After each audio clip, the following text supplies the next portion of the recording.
법정이 조용해졌습니다. 수백 명이 숨을 멈추었습니다. 카메라가 돌아가고 있었습니다. 증인석에 선 남자가 입을 열었습니다. 저를 버린 분은 원고석에, 저를 키운 분은 피고석에 앉아 계십니다. 그 한마디에 방청석이 무너졌습니다.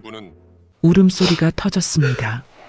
원고석에 앉은 남자의 얼굴이 회색빛으로 변했습니다. 피고석에 앉은 노인은 입술을 깨물며 고개를 숙였습니다. 증인석의 남자는 판사였습니다. 그런데 오늘은 법복을 입지 않았습니다. 32년 전이었습니다. 영하 15도 한겨울 새벽. 고속도로 휴게소 화장실 세면대 위에 귤 상자 하나가 놓여 있었습니다. 그 안에서 가느다란 울음소리가 새어나오고 있었습니다. 그 울음소리를 들은 사람은 단 한 명이었습니다. 그날 밤 그 사람이 그냥 지나쳤다면 이 이야기는 존재하지 않습니다. 오늘도 저희 채널을 찾아주셔서 정말 감사합니다. 여러분이 들어주시는 한 분 한 분이 저희에게는 큰 힘이 됩니다. 아직 구독 안 하신 분들은 구독 한번 꼭 눌러주시고요. 좋아요도 부탁드립니다. 그리고 댓글에 하트 하나 남겨주세요. 하트 남겨주신 분께는 오늘 하루 좋은 일이 꼭 찾아갈 겁니다. 자, 그럼 이야기 시작하겠습니다. 서울 한복판, 높은 건물들 사이로 햇살이 쏟아지던 월요일 오전이었습니다. 법원 복도는 늘 그렇듯 조용했습니다. 구두 소리만 규칙적으로 울렸죠. 판사 박도영은 다음 재판 서류를 정리하고 있었습니다. 32살. 젊은 나이에 판사가 된 그를 주변에서는 대단하다고 했습니다. 하지만 정작 본인은 담담한 사람이었습니다. 매일 같은 시간에 출근하고 같은 자리에 앉아 서류를 읽었습니다. 특별한 것도 요란한 것도 없는 사람이었죠. 그런 그에게 서기관 한 명이 급히 다가왔습니다. 손에 서류 봉투 하나를 들고 있었습니다. 박 판사님, 방금 접수된 소장인데요. 한번 보셔야 할 것 같습니다. 도영은 고개를 들었습니다. 서기관의 얼굴이 묘하게 굳어 있었습니다. 평소와 다른 표정이었죠. 도영은 봉투를 받아 천천히 열었습니다. 소장 첫 페이지, 원고란에 두 사람의 이름이 적혀 있었습니다. 최연태, 윤서정.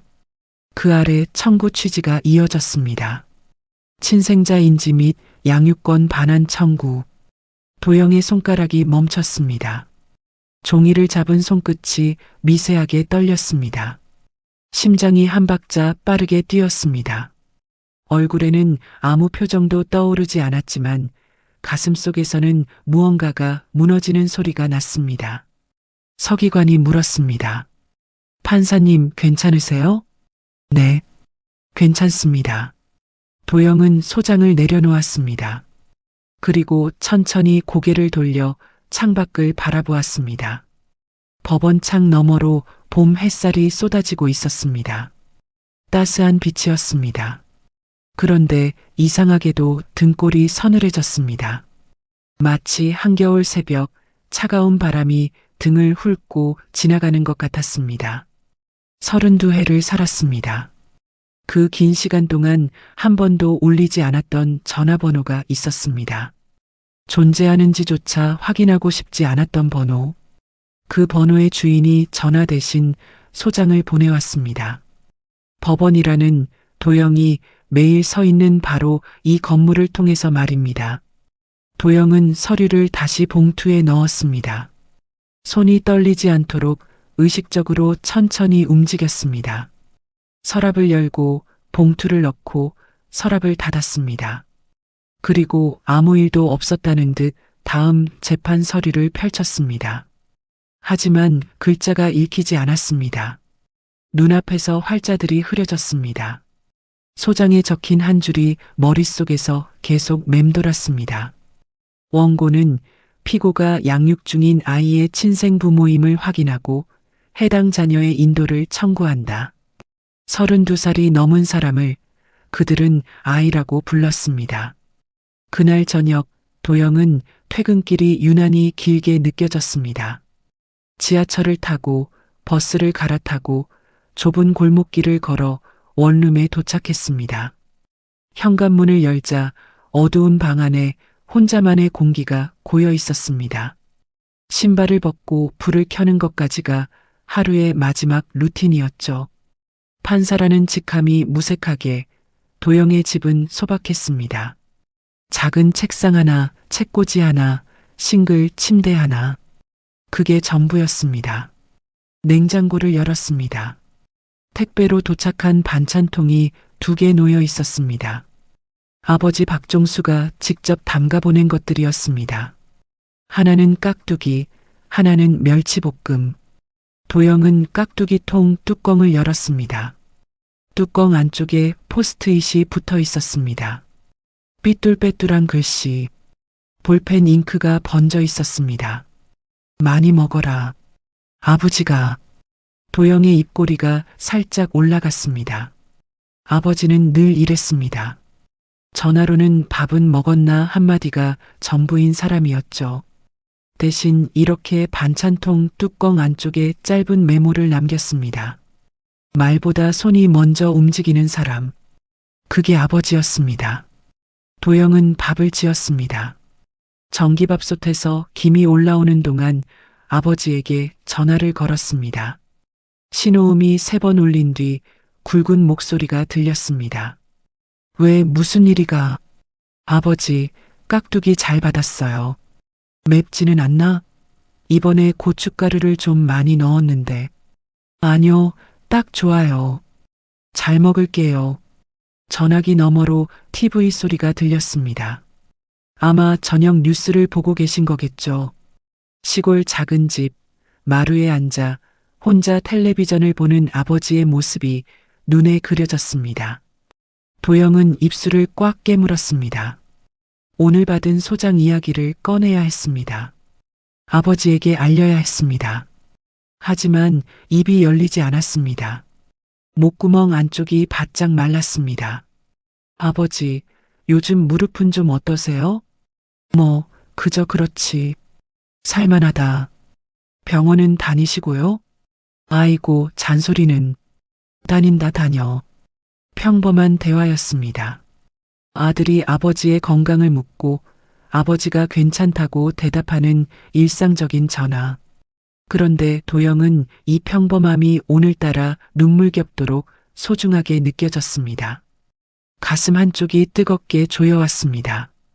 전화를 끊은 뒤 도영은 밥 위에 깍두기를 올렸습니다. 한 입 베어 물었습니다. 아삭한 소리가 조용한 방 안에 퍼졌습니다. 익숙한 맛이었습니다. 어릴 때부터 먹어온 세상 어디에서도 살 수 없는 맛이었죠. 이 깍두기를 담근 손, 그 거칠고 투박한 손이 32해 동안 자신을 키워온 전부였습니다. 도영은 밥을 먹다 말고 숟가락을 내려놓았습니다. 소장에 적혀있던 그 단어가 다시 떠올랐습니다. 양육권 반환. 평생을 키워준 사람에게서 아들을 돌려내라는 말. 그 말이 이 깍두기 앞에서 얼마나 잔인한 것인지 그 사람들은 알까요? 밥을 다 먹고 설거지를 마친 뒤 도영은 한참을 망설였습니다. 침대 옆 작은 서랍장 앞에 서서 손잡이를 잡았다 놓기를 3번이나 반복했습니다. 결국 서랍을 열었습니다. 양말과 속옷 아래 맨 밑바닥에 누런 봉투 하나가 있었습니다. 오래된 봉투였습니다. 모서리가 달아 있었고 풀칠한 부분은 벌어져 있었죠. 도영은 그 봉투를 조심스럽게 꺼냈습니다. 마치 깨지기 쉬운 유리를 다루듯 2 손으로 받쳐들었습니다. 봉투 안에는 사진 한 장이 들어 있었습니다. 빛이 바랜 사진이었습니다. 고속도로 휴게소 화장실, 형광등 불빛 아래 하얀 세면대가 보였습니다. 그 위에 종이박스 하나가 놓여 있었습니다. 과일 박스처럼 생긴 작은 상자였죠. 그 안에 담요 한 장에 쌓인 갓난아기가 있었습니다. 눈을 꼭 감고 있었습니다. 입술이 파랗게 질려 있었고 주먹만 한 손이 담요 밖으로 삐져나와 있었습니다. 그 아기가 자기 자신이었습니다. 도영은 사진을 들여다보았습니다. 몇 번을 봐도 익숙해지지 않는 사진이었습니다.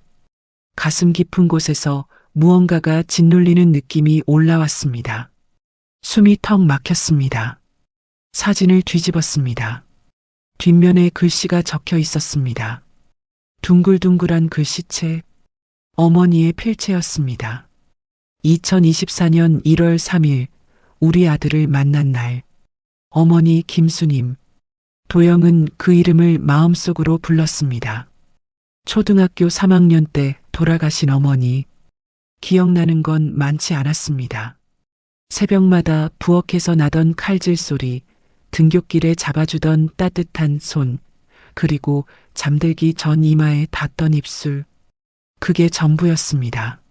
하지만 그 전부가 도영에게는 세상 전부보다 큰 것이었죠. 어머니는 이 사진을 왜 찍었을까요? 아마 그날을 기억하고 싶었던 거겠죠. 버려진 아이를 주운 날이 아니라 아들을 만난 날로 기억하고 싶었던 것입니다. 그래서 주운 날이 아니라 만난 날이라고 쓴 거겠죠. 도영은 사진을 가슴 위에 올려놓고 침대에 누웠습니다. 천장을 바라보았습니다. 하얀 천장이 흐릿하게 번졌습니다. 눈가에 물기가 맺혔지만 흘리지는 않았습니다. 판사는 울면 안 된다고 스스로 정한 규칙이 있었으니까요. 하지만 오늘은 그 규칙이 흔들렸습니다. 소장 속 활자들이 머릿속을 맴돌았습니다. 그 사람들은 30년 전에 자신을 종이박스에 넣어 세면대 위에 올려놓았습니다. 한겨울, 영하 15도의 새벽에, 그리고 30년이 지난 지금 그 아이를 돌려달라고 합니다. 도영은 중얼거렸습니다. 엄마, 나 어떡하면 좋겠어? 대답은 없었습니다. 조용한 원룸에 혼잣말만 떠돌았습니다. 시계 초침 소리가 또각또각 울렸습니다. 도영은 사진을 다시 봉투에 넣고 서랍을 닫았습니다. 그리고 혼자 생각했습니다. 이 이야기를 하려면 그날 밤으로 돌아가야 합니다. 영하 15도, 고속도로 휴게소. 어머니가 화장실 문을 열던 바로 그 순간으로요. 30년 전 겨울이었습니다. 2024년 1월 3일 새벽 2시. 대한민국에서 가장 추운 밤 중 하나였습니다. 기온은 영하 15도. 고속도로 위에는 차가 거의 없었습니다.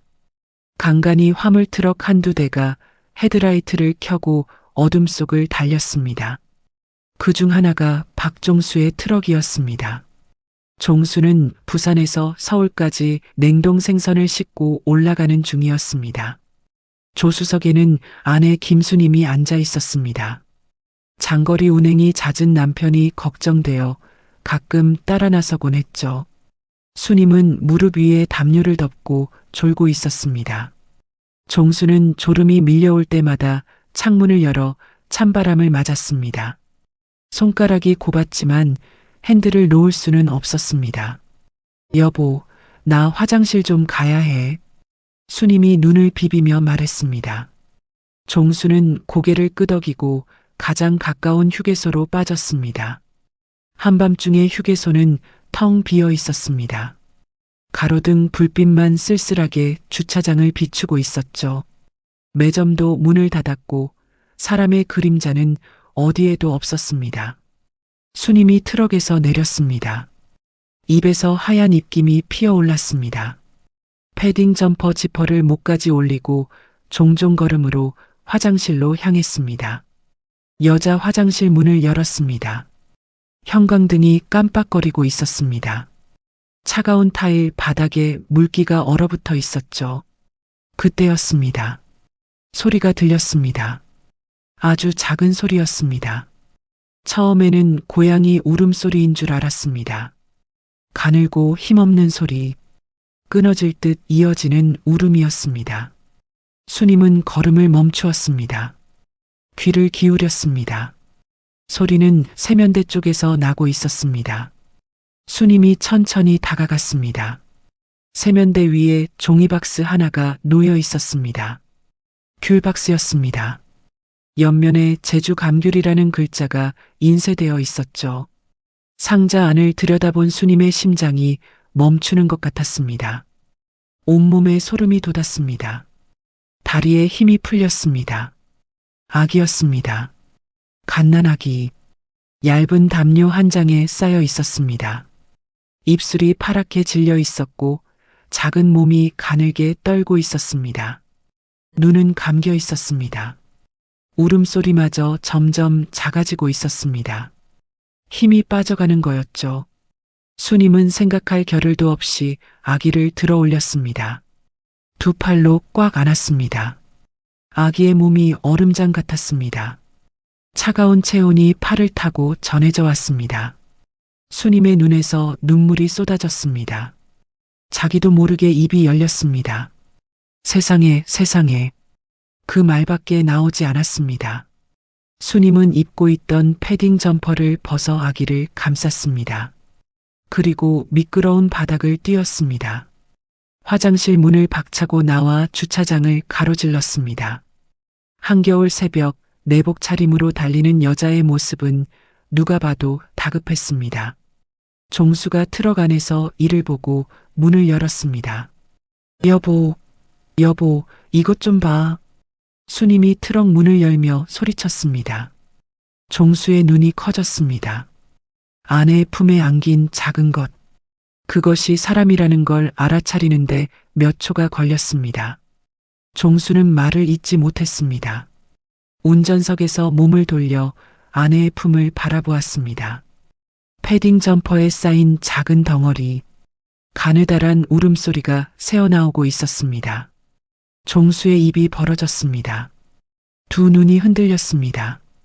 트럭을 30년 넘게 몰았지만 이런 일은 처음이었습니다. 이게 아기야? 화장실 세면대 위에 있었어. 상자에 담겨서. 여보, 이의 몸이 얼음이야. 수님의 목소리가 떨렸습니다. 이미 눈물이 턱까지 흘러내리고 있었습니다. 종수는 히터를 최대로 올렸습니다. 따뜻한 바람이 좁은 트럭 안을 채우기 시작했습니다. 수님은 아기를 가슴에 꼭 안은 채 조수석에 올라탔습니다. 자기 체온이라도 전해주려는 듯 아기를 꽉 끌어안았습니다. 종수가 말했습니다. 경찰에 신고하자. 일단 경찰부터 부르고. 경찰이 여기까지 오려면 1시간은 걸려. 이 추위에 이해가 그때까지 버틸 것 같아? 수님의 말에 종수는 입을 다물었습니다. 아내의 말이 맞았습니다. 새벽 2시 고속도로 한복판의 휴게소였습니다. 가장 가까운 파출소까지도 한참이었죠. 아기의 울음소리는 점점 약해지고 있었습니다. 울 힘조차 빠져가는 것 같았습니다. 종수의 가슴이 철렁했습니다. 등에서 식은땀이 흘렀습니다. 병원 가자. 내가 운전할게. 종수는 트럭 시동을 걸었습니다. 엔진이 부르르 떨며 깨어났습니다. 트럭이 휴게소를 빠져나와 고속도로에 올라탔습니다. 종수는 평소에 과속을 하지 않는 사람이었습니다. 교통법규를 철저히 지켰죠. 벌금 한 번 낸 적 없는 게 자랑이었습니다. 하지만 그날 밤 종수는 엑셀을 끝까지 밟았습니다. 화물 트럭이 시속 120km로 달렸습니다. 짐칸에 실린 냉동 생선 상자들이 덜컹거렸습니다. 종수는 신경 쓰지 않았습니다. 옆자리에서 아기를 안고 있는 아내의 얼굴만 보였습니다. 수님은 아기에게 말을 걸고 있었습니다. 괜찮아, 괜찮아. 아줌마가 여기 있어. 조금만 참아. 아기는 대답 대신 더 가늘게 울었습니다. 그 소리가 트럭 안에 가득 찼습니다. 작고 약한 울음이었지만 심장을 찌르는 소리였습니다. 종수는 핸들을 잡은 손에 힘을 주었습니다. 손등에 핏줄이 붉어졌습니다. 40분을 달려 가장 가까운 읍내 병원에 도착했습니다. 응급실 문을 밀고 들어갔습니다. 간호사가 달려왔습니다. 수님이 아기를 내밀며 소리쳤습니다. 이 아이 좀 살려주세요. 휴게소에서 발견했어요. 몸이 너무 차가워요. 의료진이 아기를 받아 안았습니다. 인큐베이터가 준비되었습니다. 종수와 수님은 응급실 복도 의자에 나란히 앉았습니다. 수님은 내복 차림이었습니다. 패딩 점퍼는 아기에게 벗어준 채였죠. 종수가 자기 점퍼를 벗어 아내의 어깨에 걸쳤습니다. 아무 말도 하지 않았습니다. 두 사람은 그렇게 복도에 앉아 응급실 불빛을 바라보았습니다. 1시간쯤 지났을까요? 의사가 나왔습니다. 종수가 벌떡 일어섰습니다. 저체온증이 상당히 진행되어 있었습니다. 조금만 더 늦었으면 위험했어요. 수님이 물었습니다. 목소리가 갈라졌습니다. 살 수 있는 거예요? 지금은 체온이 올라오고 있습니다. 고비는 넘겼어요. 수님의 무릎에서 힘이 빠졌습니다. 그 자리에 주저앉을 뻔했습니다. 종수가 아내의 팔을 잡아 붙들었습니다. 수님은 남편의 팔을 잡고 소리 없이 울었습니다. 안도의 눈물이었습니다. 종수도 눈시울이 뜨거웠지만 꾹 참았습니다. 아내 앞에서 우는 건 체면이 안 선다고 생각하는 사람이었으니까요. 현재로 돌아옵니다. 도영은 서울 시내의 한 카페에 앉아 있었습니다. 맞은편에는 법대 선배 오지연이 있었습니다. 지연은 개업 5년차 변호사였습니다. 날카롭고 똑똑했지만 정이 많은 사람이었죠. 도영이 유일하게 속마음을 보여주는 상대이기도 했습니다. 도영은 소장 사본을 테이블 위에 올려놓았습니다. 지연이 서류를 집어들었습니다. 첫 페이지를 읽던 지연의 눈썹이 올라갔습니다. 두 번째 페이지를 넘기자 입술이 굳어졌습니다. 세 번째 페이지에서 서류를 내려놓았습니다. 커피잔을 잡은 손이 미세하게 떨렸습니다. 친생자인지 청구라 30년 만에? 네. 원고 이름이 최연태, 윤서정이네. 지연이 휴대폰을 꺼내 이름을 검색했습니다.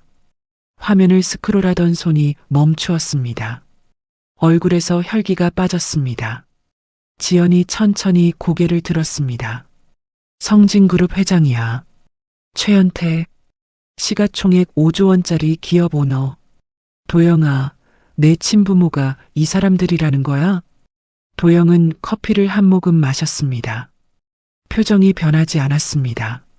마치 날씨 이야기를 하듯 담담했습니다. 하지만 컵을 내려놓는 손끝이 살짝 떨렸습니다. 지연은 그것을 놓치지 않았습니다.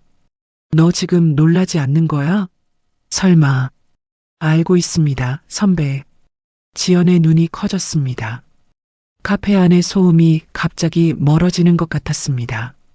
도영의 목소리만 또렷하게 들렸습니다. 선배, 저 이미 3년 전에 알았습니다. 그 사람들이 누구인지, 왜 저를 버렸는지 다 알고 있었습니다. 지연은 한동안 말을 잇지 못했습니다. 입을 열었다 닫기를 반복했습니다. 변호사로서 수많은 사건을 다뤄왔지만 이건 사건이 아니라 사람의 이야기였습니다. 그것도 자기가 아끼는 후배의 이야기였죠. 가슴이 먹먹해졌습니다. 3년 전이면 판사 임용되고 얼마 안 됐을 때잖아. 그때부터 혼자 알고 있었어? 도영은 대답 대신 창밖을 바라보았습니다. 거리에 사람들이 지나가고 있었습니다. 누군가는 아이의 손을 잡고 걷고 있었고, 누군가는 전화 통화를 하며 웃고 있었습니다. 평범한 오후였습니다. 도영의 눈이 아이와 부모의 뒷모습을 따라갔습니다. 잠깐 동안 시선이 머물렀습니다. 그리고 천천히 입을 열었습니다. 선배, 사람이 아이를 버리는 이유가 뭘까요? 그게 무슨, 가난해서? 어려서? 사정이 있어서? 도영의 목소리가 한 톤 낮아졌습니다. 그런 이유라면 이해라도 해보려고 했을 겁니다. 지연은 숨을 멈추었습니다. 도영의 눈 속에서 처음 보는 빛을 발견했기 때문입니다. 분노가 아니었습니다. 슬픔도 아니었습니다. 그보다 더 깊은 곳에 있는 무언가였습니다. 차갑게 가라앉은 결심 같은 것이었죠. 도영이 말했습니다. 3년 전 저는 제가 왜 버려졌는지 알게 되었습니다. 그리고 그 이유 속에는 차마 아버지에게 말할 수 없는 잔인함이 들어 있었습니다. 지연의 손이 테이블 위에서 주먹을 쥐었습니다. 커피는 이미 식어 있었습니다. 카페 안에 음악이 흘러나왔지만 두 사람의 귀에는 들어오지 않았습니다. 도영의 마지막 말이 공기 속에 무겁게 걸려 있었습니다. 3년 전으로 거슬러 올라갑니다. 도영이 판사로 임용된 직후였습니다. 법원에서 근무하려면 각종 서류를 정리해야 했습니다. 신원조회, 호적 확인, 가족관계 증명서. 그 과정에서 도영은 자신의 서류를 꼼꼼히 들여다보게 되었습니다. 물론 자신이 입양되었다는 사실은 알고 있었습니다. 아버지 박종수가 숨긴 적이 없었으니까요. 중학교 2학년 때였습니다. 아버지가 도영을 마루에 앉히고 말했습니다. 도영아, 아버지가 할 말이 있다. 그날 아버지는 처음으로 그 이야기를 꺼냈습니다. 휴게소에서 너를 발견했다는 것, 엄마가 먼저 안아 올렸다는 것, 친부모가 누구인지는 모른다는 것. 종수는 투박한 말투로 천천히 설명했습니다. 그리고 마지막에 이렇게 말했죠. 근데 니는 내 아들이다. 그건 변함없다. 도영은 그날 울지 않았습니다. 고개를 끄덕이고 방으로 들어갔습니다. 이불 속에서 밤새 눈을 감지 못했지만 다음날 아침 밥상 앞에 앉아서는 평소처럼 잘 먹겠습니다 하고 수저를 들었습니다. 그때부터 도영은 알고 있었습니다. 자신에게 다른 부모가 있었다는 것을. 하지만 찾고 싶지 않았습니다. 궁금하지도 않았습니다. 아버지가 있고 돌아가신 어머니의 기억이 있으면 그것으로 충분했으니까요. 그런데 판사 임용 서류를 정리하다 보니 빈칸이 눈에 들어왔습니다. 가족관계 증명서의 친생 부모란. 거기에는 아무것도 적혀 있지 않았습니다. 그냥 빈칸이었습니다. 30년 가까이 비어있던 그 칸을 도영은 처음으로 가만히 들여다보았습니다. 감정이 일어난 건 아니었습니다. 오히려 반대였죠. 판사라는 직업이 도영에게 준 것은 논리와 질서였습니다. 빈칸이 있으면 채우고 싶어지는 습성, 답이 없으면 찾아야 직성이 풀리는 성격.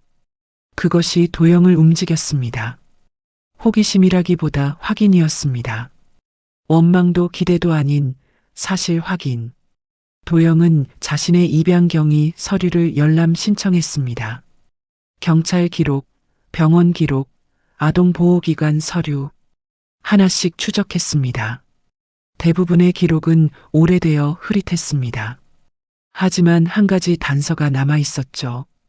당시 병원에서 채취한 아기의 혈액형 기록과 유전자 정보, 그리고 몇 년 전부터 구축되기 시작한 유전자 데이터베이스. 도영은 법적 절차를 밟아 조회를 신청했습니다. 결과가 나오기까지 2달이 걸렸어요.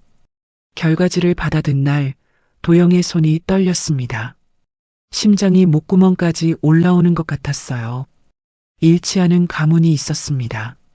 성진그룹, 회장 최연태, 부인 윤서정. 도영은 결과지를 한참 동안 바라보았습니다. 재벌이었습니다. 대한민국에서 손에 꼽히는 대기업의 오너 일가. 그들이 자신의 친부모라는 뜻이었습니다. 도영은 그 자리에서 의자 등받이에 몸을 기댔습니다. 천장을 올려다보았습니다. 머릿속이 하얘졌습니다. 재벌가의 아들. 그 단어가 현실처럼 느껴지지 않았습니다. 동시에 하나의 질문이 가슴을 찔렀습니다. 재벌이면서 왜 아이를 버렸을까? 가난해서가 아니라면 대체 무슨 이유로? 도영은 결과지를 서류 봉투에 넣었습니다. 아무에게도 말하지 않았습니다. 아버지에게도 누구에게도. 그리고 조용히 다음 단계를 밟기 시작했습니다. 도영은 서두르지 않았습니다. 판사라는 직업이 가르쳐 준 것이 있었습니다. 진실은 급하게 쫓으면 도망간다는 것. 천천히, 조용히, 한 발짝씩 다가가야 한다는 것. 도영은 그렇게 했습니다. 유전자 조회 결과를 확인한 뒤 곧바로 최연태를 찾아가지 않았습니다. 대신 주변부터 조사했습니다. 성진그룹의 과거 기록, 최연태 회장의 가족 구성, 언론 보도, 재단 활동, 공개된 정보만으로도 윤곽은 잡혔습니다. 최연태는 자수성가형 기업인이었습니다. 작은 건설회사에서 시작해 그룹을 일궈낸 사람. 언론에서는 철의 의지라는 별명으로 불렸죠. 부인 윤서정은 명문가 출신으로 재단 이사장을 맡고 있었습니다. 자선 행사에 자주 얼굴을 비추었고 인터뷰에서는 늘 온화한 미소를 지었습니다. 그리고 아들이 한 명 있었습니다. 최준혁, 30살, 도영보다 2살 아래였습니다. 경영학을 전공했지만 회사에서의 평판은 좋지 않았습니다. 아버지의 후광 아래 이사 직함을 달고 있었지만 실질적인 업무는 거의 하지 않는다는 게 업계의 평가였죠. 여기까지는 공개된 정보였습니다. 도영이 진짜 알고 싶었던 것은 따로 있었습니다. 30년 전 왜 자신을 버렸는가? 그 답은 쉽게 나오지 않았습니다. 그런데 뜻밖의 곳에서 실마리가 풀렸습니다. 도영이 조사를 시작한 지 석 달째 되던 날, 한 통의 편지가 법원 도영의 사무실로 배달되었습니다. 보낸 사람은 강만호라는 이름이었습니다. 이름만으로는 누구인지 알 수 없었죠. 편지를 열었습니다. 손글씨였습니다. 박도영 판사님, 저는 30년 전 성진그룹 최연태 회장 댁에서 집사로 일했던 사람입니다. 판사님이 조회를 하셨다는 소식을 듣고 이 편지를 씁니다. 제가 해야 할 말이 있습니다. 도영의 심장이 빠르게 뛰기 시작했습니다. 손가락 끝이 저릿했습니다. 편지는 이어졌습니다. 강만호는 당시 최연태의 개인 집사였습니다. 32년 전 윤서정이 임신 중에 태아 유전자 검사를 받았다고 했습니다. 당시에는 드문 검사였죠. 최연태가 특별히 지시해서 받은 것이었습니다. 결과는 이랬습니다. 특정 유전자 이상 가능성, 지적장애 확률 15%, 확정이 아니었습니다. 가능성이었을 뿐이었죠. 100명 중 15명에게 나타날 수도 있는 확률. 뒤집어 말하면 85%는 정상이라는 뜻이기도 했습니다. 하지만 최연태의 반응은 달랐습니다. 강만호의 편지에는 당시 최연태가 한 말이 적혀 있었습니다. 완벽하지 않은 후계자는 필요 없다. 태어나면 처리해. 처리. 그 단어를 읽는 순간 도영의 눈앞이 캄캄해졌습니다.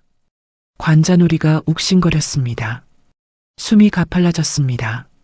편지를 잡은 손이 부들부들 떨렸습니다. 이가 절로 악물렸습니다. 아이가 태어났습니다. 건강한 사내아이였습니다. 하지만 최연태는 아이를 안아보지도 않았습니다. 강만호에게 지시했습니다. 멀리 데려가서 놓고 오라고.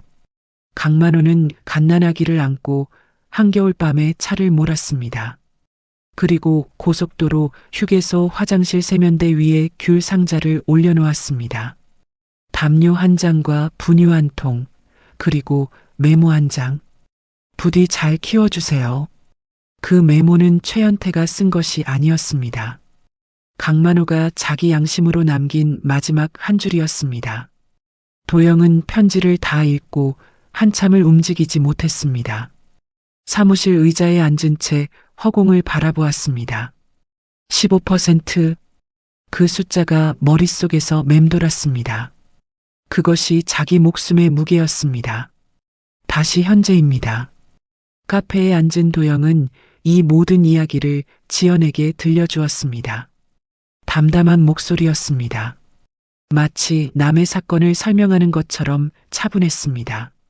하지만 지연은 알았습니다. 도영이 담담할수록 그 안에 담긴 감정이 깊다는 것을 법대 시절부터 봐온 후배였으니까요. 지연은 커피잔을 내려놓았습니다. 손이 떨려서 잔이 받침에 부딪히며 소리가 났습니다. 얼굴이 붉어져 있었습니다. 분노 때문이었습니다. 미친 거 아니야? 15% 확률이면 가능성일 뿐이잖아. 그걸로 갓난아기를 버려? 도영은 대답하지 않았습니다. 대신 커피잔을 천천히 돌렸습니다. 검은 액체가 잔 안에서 작은 소용돌이를 만들었습니다. 지연이 다시 말했습니다. 그래서 실제로는 장애가 있었어? 없습니다. 저는 지극히 정상으로 태어났고 정상으로 자랐습니다. 사법시험에 합격했고 판사가 되었죠. 지연은 이를 악물었습니다. 주먹이 테이블 위에서 꽉 쥐어졌습니다. 변호사로 일하면서 온갖 사건을 봐왔지만 이건 달랐습니다. 서류 속 남의 이야기가 아니라 눈앞에 앉아 있는 사람의 이야기였습니다. 함께 밤새 공부하고 함께 라면을 끓여 먹고 함께 합격의 기쁨을 나눴던 후배. 그 후배가 귤 상자에 담겨버려진 아기였다는 사실이 가슴을 때렸습니다. 그런데 선배. 도영이 입을 열었습니다. 목소리가 한 톤 낮아졌습니다. 지금 그 사람들이 저를 되찾겠다고 소송을 건 이유가 뭘까요? 지연은 잠시 생각했습니다. 그리고 휴대폰을 들어 최연태 회장의 최근 뉴스를 검색했습니다. 화면을 스크롤하다 손가락이 멈추었습니다. 기사 제목이 눈에 들어왔습니다. 성진그룹 2세 최준혁, 음주운전 3번째 적발. 경영 승계 위기. 그 아래 또 다른 기사. 최준혁 이사, 회사 돈 유용 의혹. 감사위원회 조사 착수. 지연이 기사를 도영에게 보여주었습니다. 도영은 화면을 흘끗 보고 고개를 돌렸습니다. 이미 알고 있는 내용이라는 뜻이었죠. 지연의 입에서 탄식이 흘러나왔습니다. 설마 둘째 아들이 사고를 치니까 버렸던 첫째를 다시 데려오겠다는 거야? 도영은 쓴웃음을 지었습니다. 웃음이라고 하기엔 너무 쓸쓸한 표정이었습니다. 입꼬리만 살짝 올라갔을 뿐 눈은 웃지 않았습니다. 불량품이라고 버렸더니 남은 게 더 불량이었던 거죠. 지연은 말을 잃었습니다. 카페 안에 잔잔한 음악이 흘렀지만 두 사람의 귀에는 닿지 않았습니다. 도영의 한마디가 공기 중에 무겁게 떠 있었습니다. 불량품? 그 단어가 지연의 가슴을 후벼 팠습니다. 갓난아기에게 불량품이라는 딱지를 붙인 사람들. 그 사람들이 30년이 지나서 그 불량품이 판사가 되었다는 걸 알고 나서 이제 와서 돌려달라고 합니다. 지연이 물었습니다. 도영아, 너 어떻게 할 거야? 도영은 창밖을 바라보았습니다. 오후 햇살이 유리창을 통해 들어왔습니다. 따스한 빛이 도영의 얼굴 절반을 비추었습니다. 나머지 절반은 그늘에 가려 있었죠. 아버지를 지킬 겁니다. 짧은 한마디였습니다. 하지만 그 안에 3년치의 결심이 담겨 있었습니다. 지연은 그것을 느꼈습니다. 도영의 눈빛이 흔들리지 않았으니까요. 지연은 고개를 끄덕였습니다. 더 묻지 않았습니다. 어떤 말보다 그 눈빛이 확실했으니까요. 어느 토요일 오전이었습니다. 시골 마을은 조용했습니다. 논밭 사이로 난 좁은 길 끝에 박종수의 집이 있었습니다. 낡은 슬레이트 지붕에 시멘트 담장. 마당에는 빨간 고추가 채반 위에 널려 있었고 처마 밑에는 된장 항아리가 줄지어 놓여 있었습니다. 종수는 쪼그려 앉아 고추를 뒤집고 있었습니다. 햇볕이 좋은 날이면 어김없이 하는 일이었죠. 마을 어귀에 검은색 승용차 2대가 멈추었습니다. 이 동네에서는 보기 드문 외제차였습니다. 차 문이 열리고 양복을 입은 사람 3명이 내렸습니다. 구두가 흙길 위에서 먼지를 일으켰습니다. 마을 사람들이 슬쩍 고개를 내밀어 구경했습니다. 저 집에 웬 양복쟁이들이 가나 하는 표정이었죠. 종수는 인기척에 고개를 들었습니다. 세 사람이 마당 앞에 서 있었습니다. 가운데 선 남자가 명함을 내밀었습니다. 박종수 씨 되시죠? 저는 법무법인 한성의 김태준 변호사입니다. 종수는 명함을 받지 않았습니다. 흙 묻은 손을 바지에 훔치며 천천히 일어섰습니다. 무릎에서 뚝 소리가 났습니다. 65해를 살아온 몸이었습니다. 뭔 일이시오? 최연태 회장님 측에서 보내셔서 왔습니다. 현재 진행 중인 소송건에 대해 원만한 합의를 제안드리고자 합니다. 종수의 표정이 굳었습니다. 최연태, 그 이름은 며칠 전 도영에게서 들었습니다.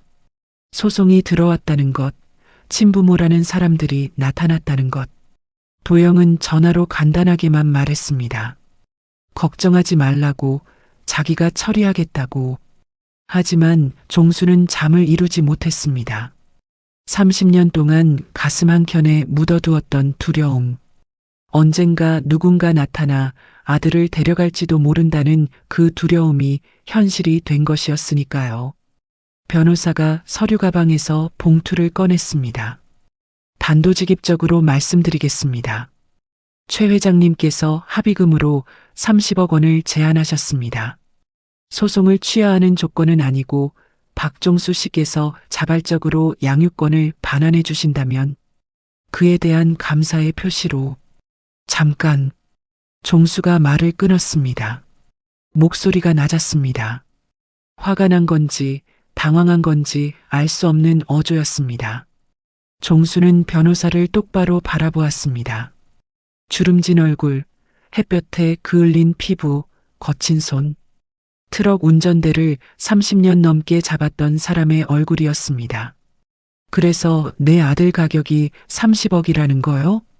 변호사의 표정이 미세하게 흔들렸습니다. 하지만 금방 직업적인 미소를 되찾았습니다. 가격이라는 표현은 적절하지 않습니다. 이건 감사의 뜻이고 법적 분쟁을 피하기 위한. 됐소. 종수가 손을 들어 말을 막았습니다. 그리고 다시 쪼그려 앉아 고추를 뒤집기 시작했습니다. 마치 아무 일도 없었다는 듯이요. 변호사들은 서로 얼굴을 마주 보았습니다. 당황한 기색이 역력했습니다. 몇 마디 더 하려 했지만 종수는 고개도 들지 않았습니다. 결국 세 사람은 명함만 마당 끝 돌 위에 올려놓고 돌아갔습니다. 차가 떠나고 마을이 다시 조용해졌습니다. 종수는 고추를 뒤집던 손을 멈추었습니다. 천천히 허리를 펴고 마루에 걸터 앉았습니다. 하늘을 올려다보았습니다. 파란 하늘에 구름 한 점 없었습니다. 좋은 날씨였습니다. 그런데 가슴이 답답했습니다. 숨이 막히는 것 같았습니다. 손을 무릎 위에 올려놓았는데 그 손이 떨리고 있었습니다. 도영은 그날 저녁 아버지에게 전화를 받았습니다. 종수가 먼저 전화를 건 것은 드문 일이었습니다. 보통은 도영이 먼저 걸었으니까요.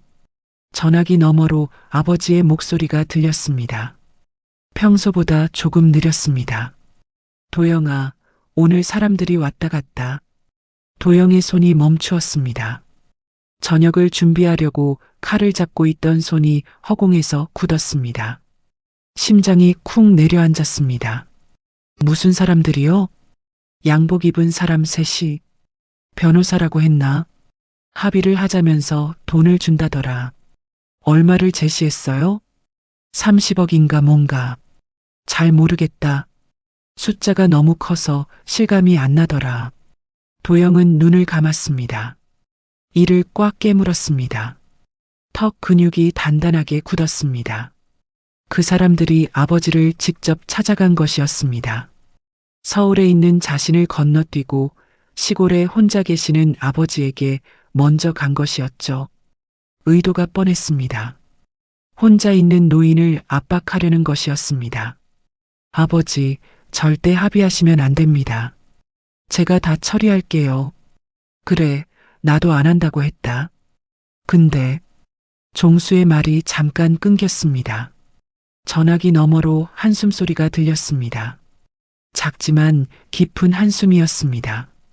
도영아, 네가 판사인데 이런데 엮이면 안 되는 거 아이가. 도영은 대답하지 못했습니다. 아버지의 말이 맞았기 때문입니다. 도영은 판사였습니다. 동시에 이 소송의 당사자이기도 했습니다. 판사가 자기 자신의 사건에 관여할 수는 없었죠. 법적으로도 윤리적으로도 불가능했습니다. 직접 법정에 설 수도 없고 변호인을 지휘할 수도 없고 어떤 영향력도 행사해서는 안 되었습니다. 판사라는 직함이 방패가 아니라 족쇄가 된 것이었습니다. 전화를 끊은 뒤 도영은 바로 지연에게 연락했습니다. 선배, 아버지 쪽 변호를 맡아주실 수 있습니까? 당연하지. 그런데 상대 변호인단 확인해 봤어? 지연의 목소리가 무거웠습니다. 이미 조사를 마친 듯한 어조였습니다. 법무법인 세 곳이 동시에 선임되어 있어. 한성, 정률, 대경. 다 대형이야. 변호사만 12명이 붙었더라. 도영의 등골이 서늘해졌습니다. 대형 로펌 3곳, 변호사 12명.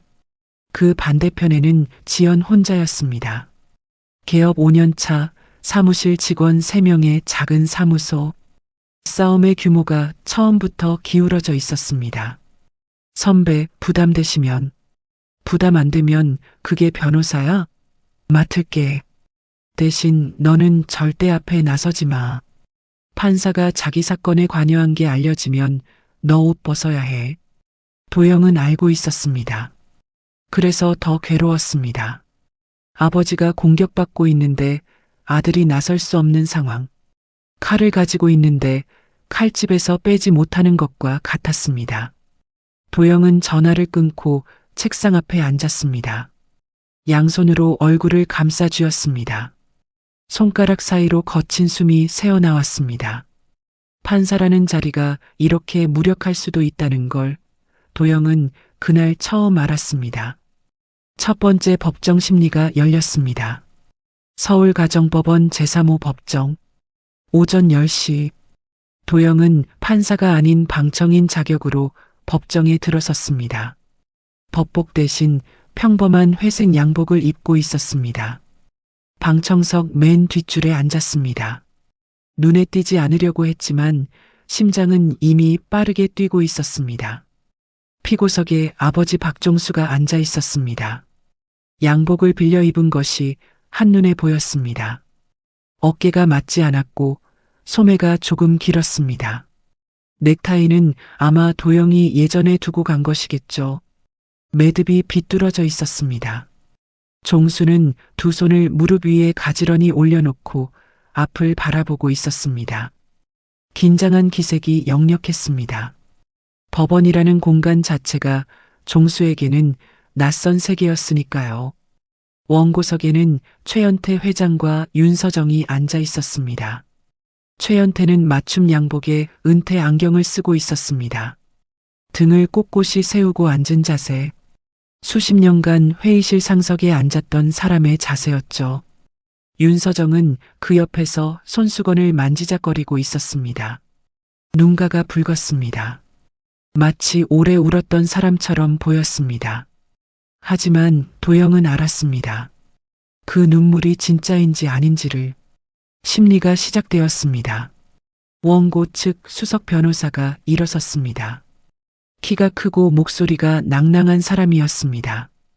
법정을 자기 무대처럼 쓰는 부류였죠. 원고 최연태, 윤서정은 피고가 양육 중인 박도영의 친생 부모입니다. DNA 검사 결과 일치율 99.97%, 혈연관계가 명백합니다. 친생 부모의 권리는 헌법이 보장합니다. 변호사의 목소리가 법정에 울렸습니다. 또박또박 힘이 실린 어조였습니다.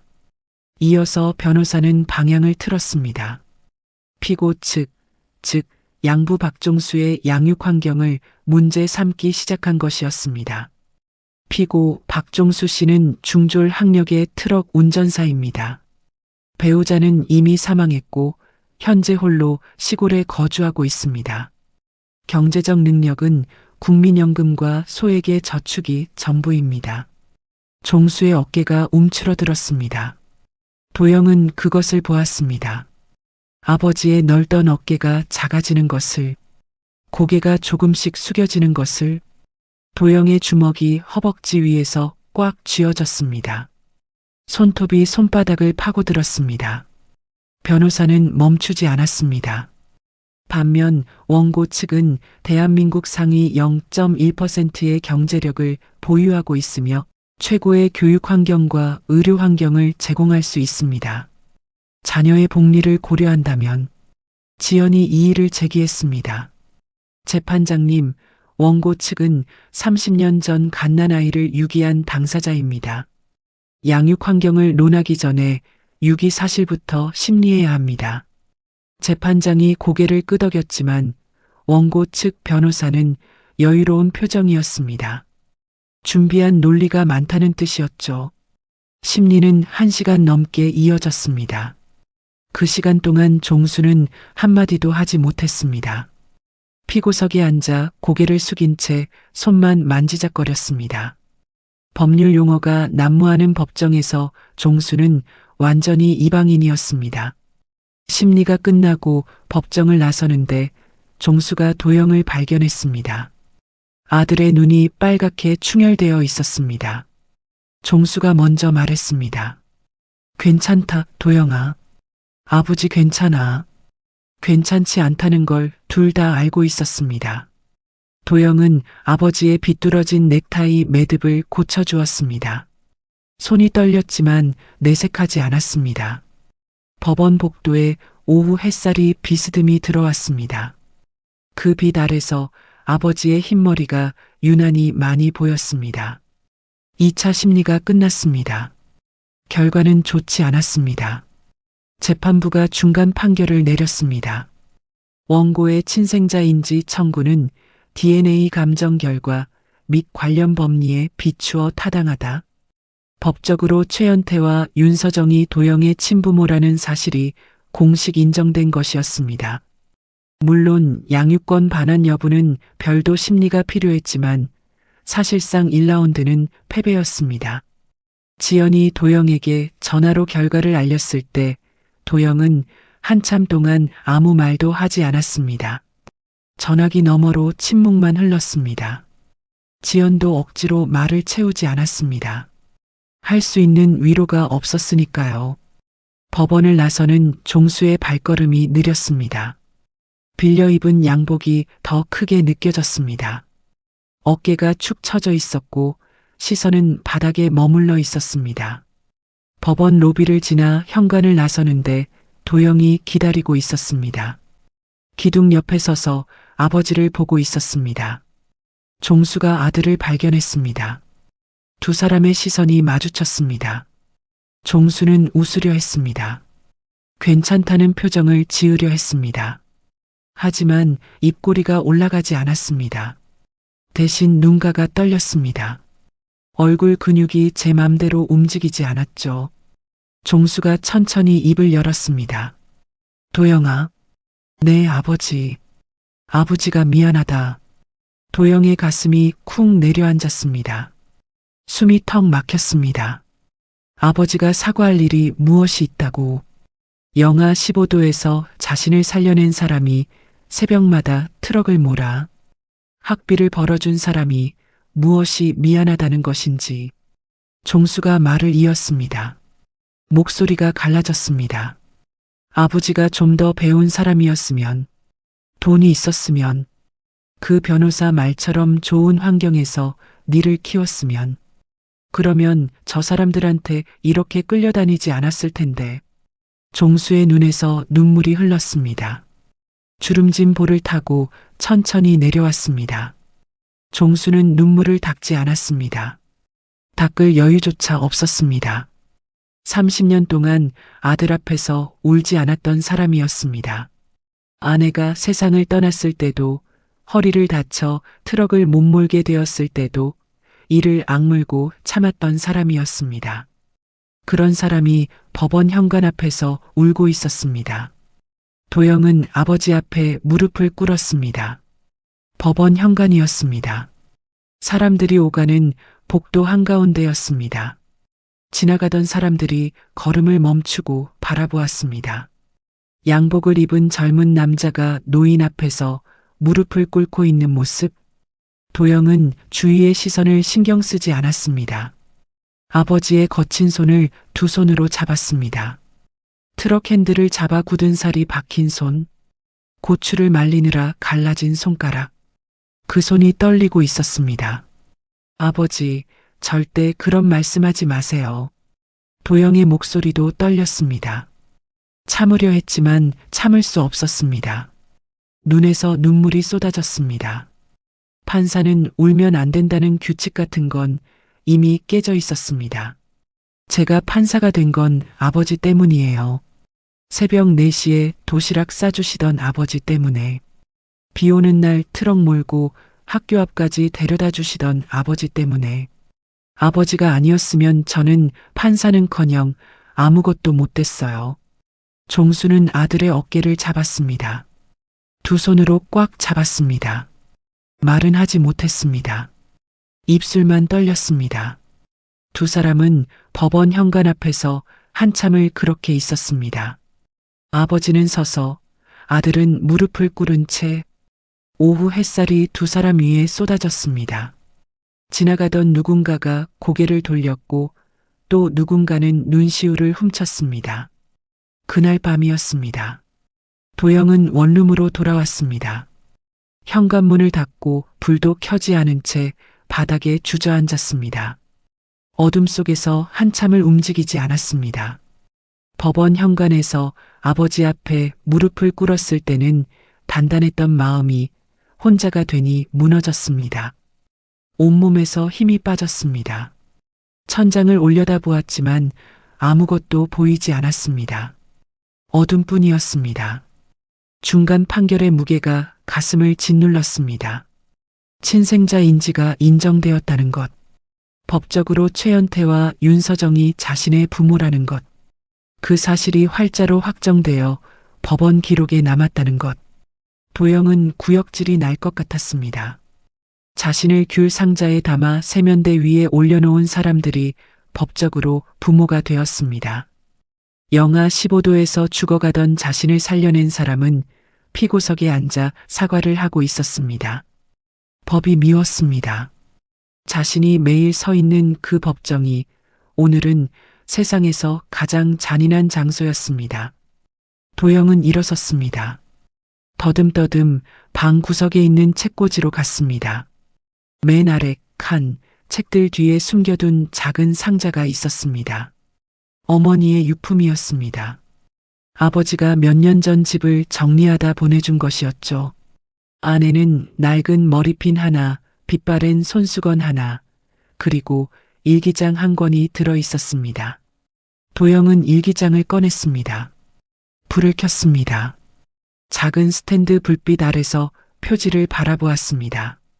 갈색 가죽 표지, 모서리가 달아 하얗게 벗겨져 있었습니다. 첫 장을 열었습니다. 어머니의 둥근 글씨가 보였습니다. 2024년 1월 5일. 아기를 데리고 집에 왔다. 이름을 도영이라고 지었다. 길을 밝힌다는 뜻이다. 이 아이가 환한 길을 걸었으면 좋겠다. 도영은 천천히 페이지를 넘겼습니다. 어머니의 일상이 거기에 있었습니다. 2024년 3월 12일. 도영이 분유값이 모자라다. 내일 새벽 식당 설거지를 나가기로 했다. 종수 씨한테는 말하지 말아야지. 걱정할 테니까. 2024년 7월 8일. 도영이가 오늘 처음으로 뒤집기를 했다. 세상에 어찌나 기특한지. 종수 씨가 트럭에서 내리자마자 보여줬더니 멍하니 쳐다보다가 웃었다. 그 사람도 참 웃긴 사람이다. 2025년 6월 1일. 도영이가 오늘 엄마하고 불렀다. 처음이다. 엄마. 두 글자. 세상을 다 가진 기분이다. 도영의 눈에서 눈물이 떨어졌습니다. 일기장 위에 방울방울 번졌습니다. 페이지가 젖었지만 멈출 수 없었습니다. 계속 넘겼습니다. 2027년 2월 14일. 도영이 어린이집 원비를 내야 하는데 돈이 없다. 헌혈을 하면 교통비를 준다고 해서 다녀왔다. 팔이 좀 아프다. 그래도 괜찮다. 2028년 11월 3일. 요즘 너무 피곤하다. 몸이 예전 같지 않다. 그래도 도영이 보면 힘이 난다. 이 아이가 내 비타민이다. 일기는 2030년에서 멈춰 있었습니다. 마지막 페이지. 글씨가 흐릿했습니다. 힘이 빠진 손으로 쓴 것이 느껴졌습니다. 도영아, 엄마가 좀 아픈 것 같다. 병원에 가봐야 하는데 돈이 걱정이다. 근데 네가 건강하면 됐다. 네가 잘 크면 됐다. 엄마는 그것만으로 충분하다. 도영은 일기장을 가슴에 안았습니다. 두 팔로 꽉 껴안았습니다. 그리고 바닥에 웅크리고 앉아 소리 없이 울었습니다. 어깨가 들썩였습니다. 숨이 넘어갔습니다.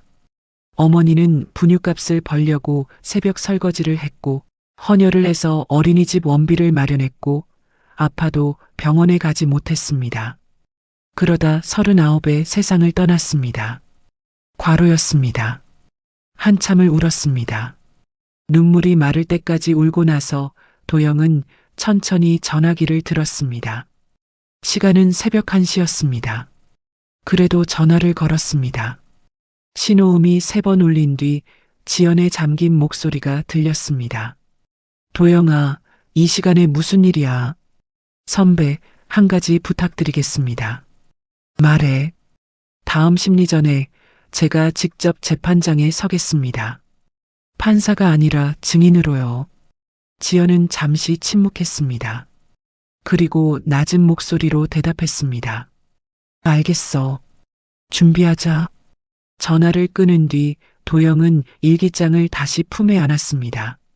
창밖으로 새벽 어둠이 내려앉아 있었습니다.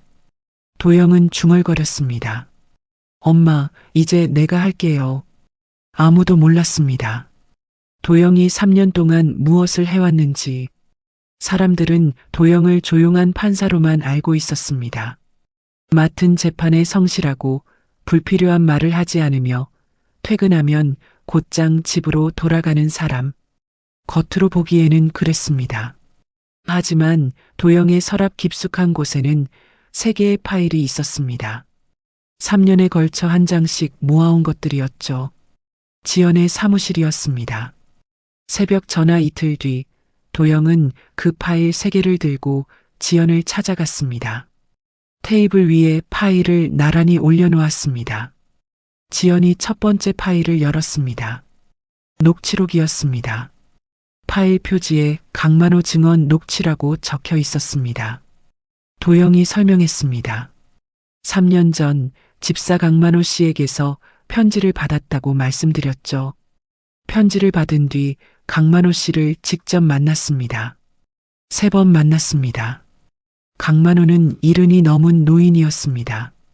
성진그룹을 퇴직한 지 20년이 넘었지만 그날의 기억은 선명했습니다.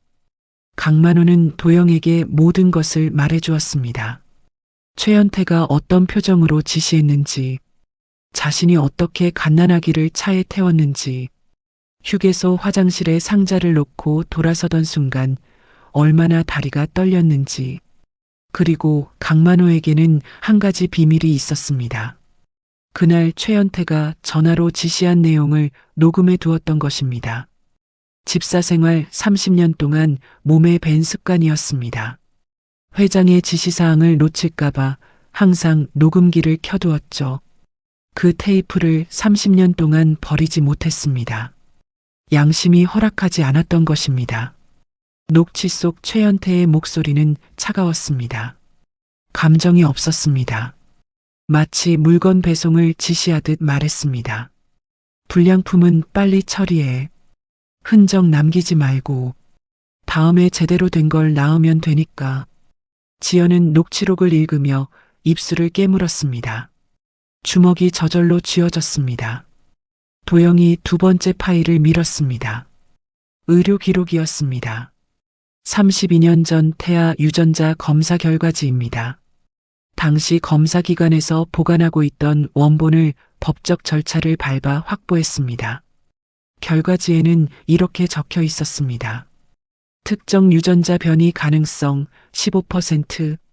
하지만 그 아래에 의사의 소견이 붙어 있었습니다. 해당 수치는 통계적 가능성이며 실제 발현 확률은 극히 낮음. 정밀 추적 관찰 권고. 확정 진단이 아니었습니다. 가능성이라는 단어에 불과했습니다. 그리고 실제로 도영에게는 아무런 장애가 없었습니다. 사법시험에 합격하고 판사가 된 것이 그 증거였죠. 의사가 추적 관찰을 권했는데 최연태는 그 소견을 무시하고 바로 처리를 지시했습니다. 지연의 얼굴이 창백해졌습니다. 세 번째 파일을 열었습니다. 출입국 기록이었습니다. 이건 도영을 버린 직후 최연태와 윤서정의 출입국 기록입니다. 2024년 1월 3일 도영이 휴게소에 버려진 날이었습니다. 바로 이틀 뒤인 1월 5일 최연태와 윤서정은 해외로 출국했습니다. 목적지는 유럽이었습니다. 체류기간 3주. 여행이었습니다. 갓 태어난 아이를 휴게소에 버리고 이틀 뒤에 유럽 여행을 떠난 것이었습니다. 지연이 기록을 내려놓았습니다. 손이 떨렸습니다. 도영은 담담한 목소리로 말했습니다. 3년 동안 모았습니다. 선배. 무너진 게 아니었습니다. 쌓고 있었습니다. 지연은 세 개의 파일을 다시 한번 훑어보았습니다. 녹취, 의료 기록, 출입국 기록. 어느 하나 가벼운 것이 없었습니다. 전부 치명적이었습니다. 특히 녹취. 최연태 본인의 목소리로 불량품이라는 단어가 녹음되어 있다는 것. 이것이 법정에 울려 퍼지면 어떤 변호인단도 막을 수 없을 것이었습니다. 지연이 고개를 들어 도영을 바라보았습니다. 후배의 얼굴에는 분노도 흥분도 없었습니다. 고요했습니다. 3년이라는 시간이 만들어낸 고요함이었죠. 도영아, 이거면 이긴다. 도영은 대답 대신 고개를 끄덕였습니다. 그리고 창밖을 바라보았습니다. 아침 햇살이 들어오고 있었습니다. 도영은 그 주 금요일 법원에 공식 서한을 제출했습니다. 서한의 제목은 재판 회피 신청서였습니다. 판사가 특정 사건에 이해관계가 있을 경우 스스로 해당 사건의 재판을 맡지 않겠다고 선언하는 절차였습니다. 도영의 경우는 조금 달랐습니다. 이 사건의 담당 판사가 도영은 아니었으니까요. 하지만 도영은 판사라는 직함을 가진 채 이 소송의 당사자이기도 했습니다. 혹시라도 자신의 지위가 재판에 영향을 줄 수 있다는 의심을 원천에 차단하기 위한 조치였습니다. 회피 신청서는 형식적인 서류였습니다. 보통은 몇 줄의 사유를 적고 서명하면 끝이었죠. 하지만 도영은 사유서 마지막에 한 문장을 덧붙였습니다. 법률 용어가 아니었습니다. 판사의 언어도 아니었습니다. 아들의 언어였습니다. 저를 버린 분은 원고석에, 저를 키운 분은 피고석에 앉아 계십니다. 그 한 줄이었습니다. 도영은 그 문장을 쓰고 펜을 내려놓았습니다. 한참을 들여다보았습니다. 지울까 말까 망설였습니다. 공식 서류에 이런 문장을 넣는 것은 이례적이었습니다. 판사답지 않다는 평가를 받을 수도 있었습니다. 하지만 도영은 지우지 않았습니다. 이 한 문장이 자신이 할 수 있는 전부라는 걸 알았기 때문입니다. 서한이 접수되었습니다. 법원 행정처를 거쳐 담당 재판부에 전달되었습니다. 통상적인 절차였습니다. 여기까지는 조용했습니다. 하지만 법원이라는 곳은 좁은 세계였습니다. 소문이 빨랐죠. 회피 사유서의 마지막 문장이 법원 내부에서 먼저 퍼지기 시작했습니다. 판사들 사이에서 이야기가 돌았습니다. 서기관들이 복도에서 수군거렸습니다. 박도영 판사가 회피 신청을 냈대. 사유서에 뭐라고 썼는데? 버린 분은 원고석에, 키운 분은 피고석이래. 그 문장을 듣는 사람마다 잠시 말을 잃었습니다. 법률 용어에 익숙한 사람들이었지만 이 한 문장 앞에서는 법률이 아닌 가슴으로 반응했습니다. 담당 재판부가 교체되었습니다. 새로운 재판장이 배정되었습니다. 경력 25년의 베테랑 판사였습니다. 새 재판장은 도영의 회피 사유서를 읽고 그리고 지연이 제출한 새로운 증거 목록을 검토했습니다. 녹취록, 의료기록, 출입국 기록, 증거 목록의 무게가 상당했습니다. 재판장은 변론 기일을 재지정했습니다. 양측의 통보가 나갔습니다. 도영은 사무실에서 통보문을 확인했습니다. 변론 기일은 3주 뒤였습니다. 도영은 달력에 날짜를 표시하고 펜을 내려놓았습니다. 그리고 서랍에서 어머니의 사진을 꺼내 바라보았습니다.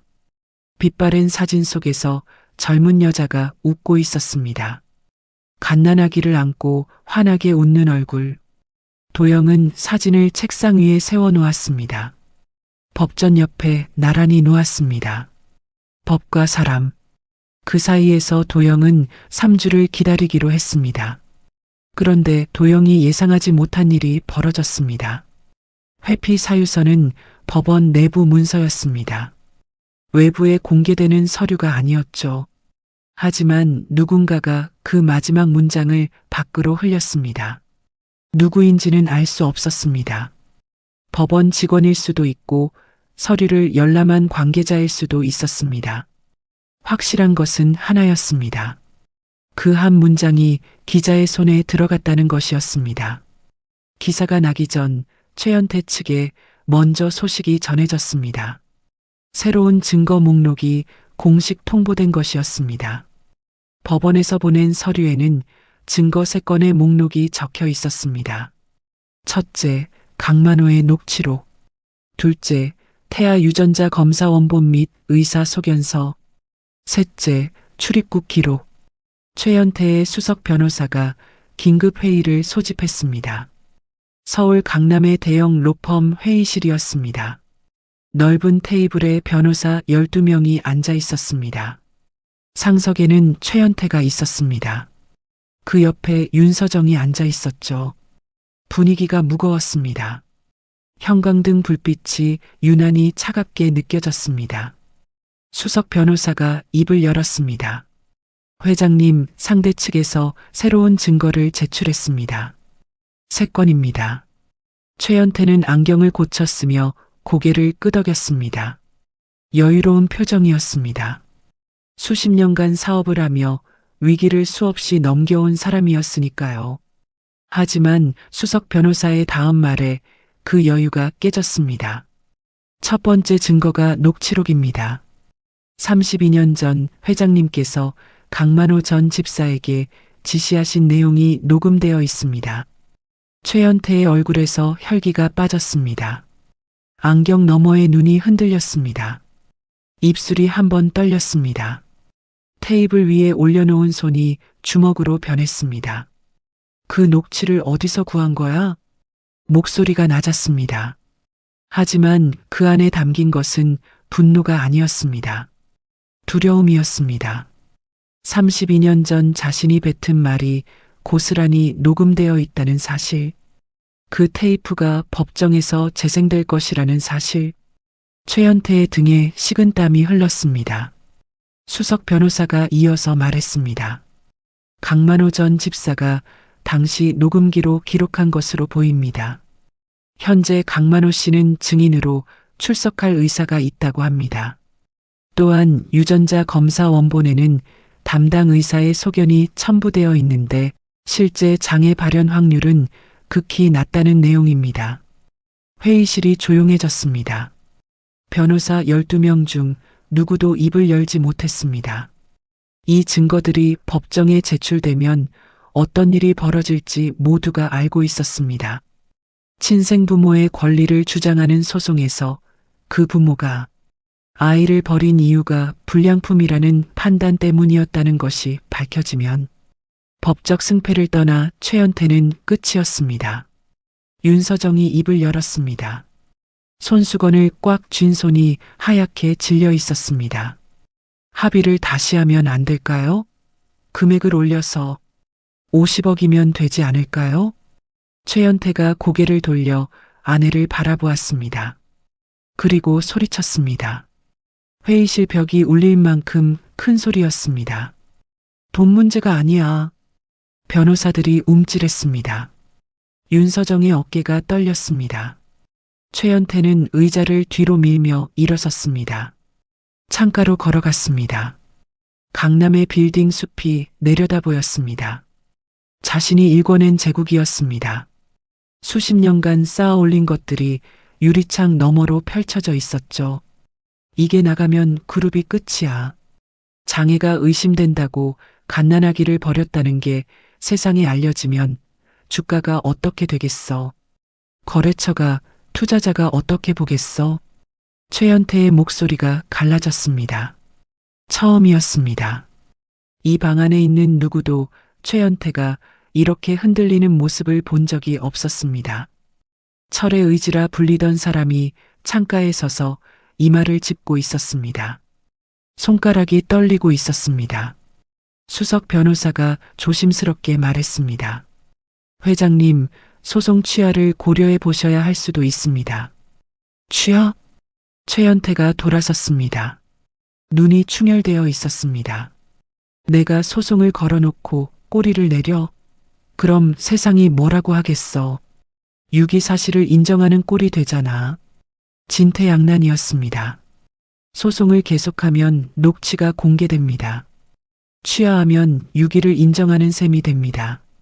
어느 쪽이든 최연태에게 돌아오는 것은 파멸이었습니다.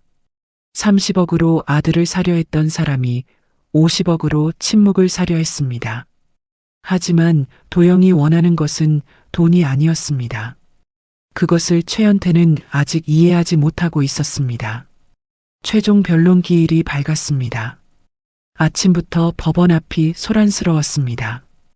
회피 사유서의 한 문장이 기사로 나간 뒤 이 사건은 전국적인 관심을 받게 되었습니다. 휴게소에서 버려진 아이, 판사가 되어 돌아오다.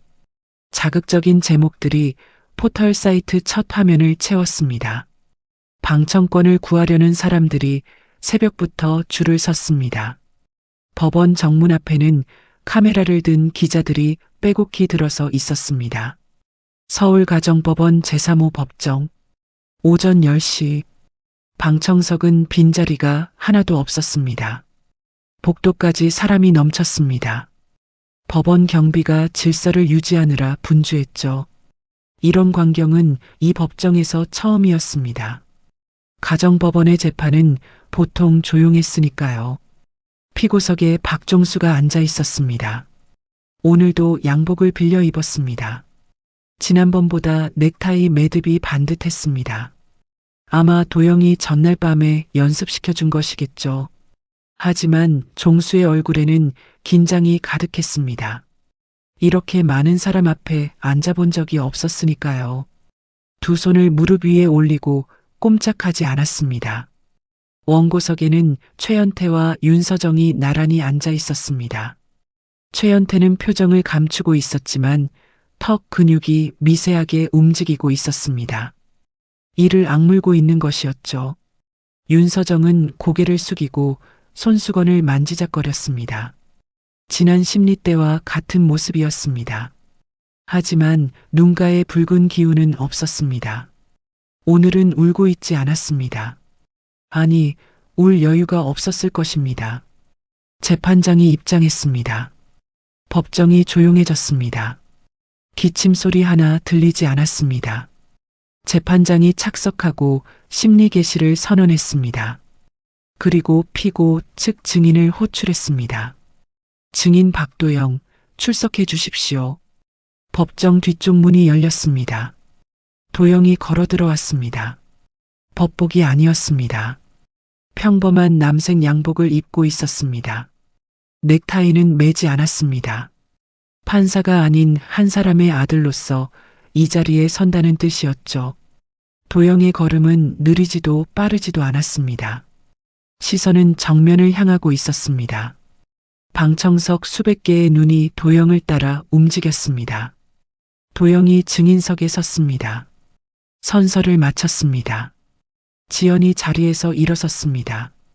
증인은 자신이 버려진 사실을 언제 알았습니까? 중학교 2학년 때 아버지에게 들었습니다. 그때 어떤 감정을 느꼈습니까? 아무 감정도 느끼지 못했습니다. 이미 아버지가 제 아버지였고 돌아가신 어머니가 제 어머니였으니까요. 달라질 것이 없었습니다. 도영의 목소리는 차분했습니다. 떨림이 없었습니다. 지연이 고개를 끄덕이고 다음 질문으로 넘어갔습니다. 증인은 자신을 버린 친생 부모의 정체와 그 이유를 알고 있습니까? 네. 3년 전에 알게 되었습니다. 그 이유가 무엇이었습니까? 도영은 잠시 침묵했습니다. 1초, 2초, 법정의 정적이 깊어졌습니다. 모든 사람이 숨을 멈춘 것 같았습니다. 도영이 입을 열었습니다. 태아 유전자 검사에서 장애 가능성이 15%라는 결과가 나왔기 때문입니다. 확정이 아닌 가능성이었습니다. 하지만 원고 최연태 씨는 그 결과만으로 저를 불량품이라 판단했고 처리하라고 지시했습니다. 방청석이 술렁였습니다. 여기저기서 탄식이 터졌습니다. 재판장이 정숙을 명했습니다. 지연이 법원에 녹취록 재생을 요청했습니다. 재판장이 허가했습니다. 법정의 스피커가 켜졌습니다. 잠시 잡음이 흐른 뒤 목소리가 울려 퍼졌습니다. 최연태의 목소리였습니다. 32년 전의 녹음이었지만 또렷했습니다. 차갑고 단호한 목소리. 감정이라고는 찾아볼 수 없는 어조였습니다. 불량품은 빨리 처리해. 흔적 남기지 말고. 다음에 제대로 된 걸 낳으면 되니까. 법정이 얼어붙었습니다. 방청석에서 누군가 입을 막았습니다. 작은 흐느낌이 들렸습니다. 원고석의 최연태는 미동도 하지 않았습니다. 하지만 그의 얼굴이 회색빛으로 변해 있었습니다. 마치 돌로 깎은 것처럼 굳어 있었죠. 윤서정은 고개를 완전히 숙였습니다. 어깨가 가늘게 떨리고 있었습니다. 녹취가 끝난 뒤에도 법정은 한동안 조용했습니다. 재판장이 피고 측에 추가 증거 제시를 허가했습니다. 지연이 자리에서 일어났습니다. 손에 낡은 일기장을 들고 있었습니다. 갈색 가죽 표지, 모서리가 닳아 하얗게 벗겨진 일기장, 도영의 양어머니 김수님의 것이었습니다. 재판장님, 피고 측 증거로 고인 김수님의 일기장을 제출합니다. 증인이 직접 해당 내용을 낭독하겠습니다. 재판장이 허가했습니다. 지연이 일기장을 도영에게 건넸습니다. 도영은 두 손으로 일기장을 받았습니다. 무게가 거의 없는 작은 공책이었습니다. 하지만 도영의 손에는 세상에서 가장 무거운 것이었죠. 도영이 첫 페이지를 펼쳤습니다. 어머니의 둥근 글씨가 보였습니다. 도영은 천천히 읽기 시작했습니다. 2024년 3월 12일. 도영이 분유값이 모자라다. 내일 새벽 식당 설거지를 나가기로 했다. 종수 씨한테는 말하지 말아야지. 걱정할 테니까. 피고석에서 종수의 눈이 커졌습니다. 처음 듣는 이야기였습니다. 아내가 새벽 설거지를 나갔다는 사실을 30년이 지나서야 알게 된 것이었습니다. 종수의 입술이 파르르 떨렸습니다. 두 손이 무릎 위에서 꽉 쥐어졌습니다. 도영이 페이지를 넘겼습니다. 2027년 2월 14일. 도영이 어린이집 원비를 내야 하는데 돈이 없다. 헌혈을 하면 교통비를 준다고 해서 다녀왔다. 팔이 좀 아프다. 그래도 괜찮다. 방청석에서 코를 훌쩍이는 소리가 들렸습니다. 한 명이 아니었습니다. 여기저기서 눈물을 닦는 손이 보였습니다. 기자석에서도 고개를 숙이는 사람이 있었습니다. 도영이 다음 장을 넘겼습니다. 목소리가 미세하게 흔들렸지만 멈추지 않았습니다. 2025년 6월 1일. 도영이가 오늘 엄마하고 불렀다. 처음이다. 엄마. 두 글자. 세상을 다 가진 기분이다. 도영은 일기장에서 눈을 떼고 정면을 바라보았습니다. 잠깐 숨을 고르고 말을 이었습니다. 이것이 제 어머니였습니다. 분유값을 벌려고 새벽에 설거지를 하고 어린이집 원비를 내려고 헌혈을 하고 아이가 엄마라고 부르면 세상을 다 가진 것처럼 기뻐했던 사람입니다. 도영이 일기장을 내려놓았습니다. 그리고 증인석에서 몸을 돌려 피고석의 종수를 바라보았습니다. 그리고 제 아버지가 계십니다. 종수가 고개를 들었습니다. 아들과 눈이 마주쳤습니다. 제 아버지는 새벽 4시에 일어나서 제 도시락을 쌌습니다. 어머니가 돌아가신 뒤 아버지 혼자서 그 일을 했습니다. 계란말이가 매번 타서 까맣게 되었지만 한 번도 빠뜨린 적이 없었습니다. 비 오는 날에는 트럭을 몰고 학교 앞까지 데려다 주셨습니다. 초등학교 입학식 날 양복이 없어서 작업복을 입고 오셨습니다. 다른 아버지들 사이에서 혼자 작업복을 입고 서 계셨습니다. 저는 그때 부끄럽지 않았습니다. 단 한 번도 부끄럽지 않았습니다. 종수의 눈에서 눈물이 흘렀습니다. 입술을 꽉 깨물었지만 소용없었습니다. 어깨가 들썩였습니다. 30년 동안 아들 앞에서 울지 않으려 했던 사람이 법정 한가운데서 울고 있었습니다. 도영이 마지막으로 말했습니다. 제 아버지는 저를 한 번도 주운 아이라고 부른 적이 없습니다. 단 한 번도요. 법정이 고요해졌습니다. 재판장도 안경을 벗어 눈가를 훔쳤습니다. 서기관이 기록하던 손을 멈추고 고개를 숙였습니다. 방청석 곳곳에서 흐느끼는 소리가 새어나왔습니다. 재판장이 원고 측에 최종 변론 기회를 주었습니다. 수석 변호사가 자리에서 일어섰습니다. 하지만 입을 열지 못했습니다. 서류를 뒤적였지만 읽지 못했습니다. 준비해온 논리가 있었을 것입니다. 법리적 반박이 있었을 것입니다.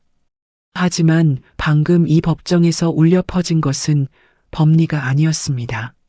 30년의 삶이었습니다. 그것 앞에서 법리는 무력했습니다. 수석 변호사가 말했습니다. 원고 측은 추가 변론을 하지 않겠습니다. 그 한마디가 사실상의 항복이었습니다. 재판장이 판결을 선고했습니다. 법정 안의 모든 시선이 재판장에게 쏠렸습니다. 기자들의 펜이 멈추었습니다. 방청석의 흐느낌도 잦아들었습니다. 숨소리조차 들리지 않는 정적이었습니다. 재판장이 서류를 펼치고 안경을 고쳐 썼습니다. 그리고 천천히 입을 열었습니다. 주문. 원고의 청구를 기각한다. 짧은 한 문장이었습니다. 하지만 그 한 문장이 법정의 공기를 바꾸었습니다. 방청석에서 탄성이 터졌습니다. 누군가 박수를 쳤습니다. 재판장이 정숙을 명했지만 사람들의 감정은 이미 터져나오고 있었습니다. 재판장이 판결 이유를 읽었습니다. 혈연만으로 부모가 될 수는 없습니다. 원고는 32년 전 갓난아이를 유기하였고 그 유기의 사유는 태아 유전자 검사상 장애 가능성이라는 불확실한 근거에 불과하였습니다. 반면 피고 박종수 씨는 아무런 혈연관계가 없는 아이를 30년간 성실히 양육하였으며 해당 아이는 건강하게 성장하여 사회 구성원으로서 충분한 역할을 수행하고 있습니다.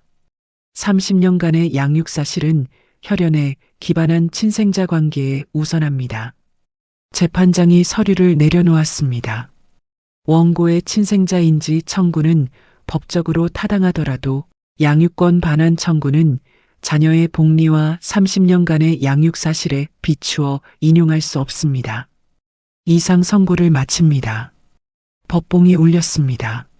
나무가 나무를 두드리는 짧고 단단한 소리. 그 소리가 법정 안에 울려 퍼졌습니다. 끝이었습니다. 피고석에서 종수가 고개를 숙였습니다. 두 손을 모으고 한참을 움직이지 않았습니다. 기도를 하는 것 같기도 했고 참았던 울음을 삼키는 것 같기도 했습니다. 지연이 종수의 등을 가만히 두드렸습니다. 원고석의 최연태는 미동도 하지 않았습니다. 정면을 응시한 채 굳어 있었습니다. 윤서정은 두 손으로 얼굴을 감싸고 고개를 떨구었습니다. 변호인단은 서류를 정리하며 자리에서 일어났습니다. 아무도 말이 없었습니다. 도영은 증인석에서 내려왔습니다. 아버지에게 다가갔습니다. 종수가 고개를 들었습니다. 눈이 벌겋게 부어 있었습니다. 도영은 아무 말 없이 아버지의 손을 잡았습니다. 종수도 아들의 손을 잡았습니다. 거칠고 투박한 손과 젊고 단단한 손이 포개졌습니다.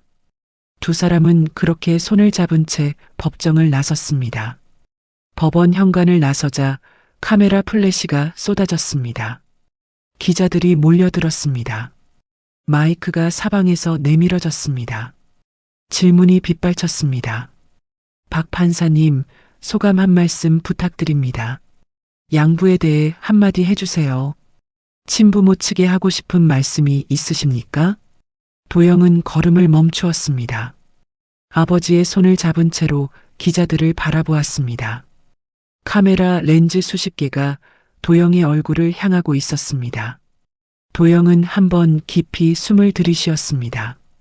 그리고 입을 열었습니다. 저를 버린 분은 원고석에, 저를 키운 분은 피고석에 앉아 계셨습니다.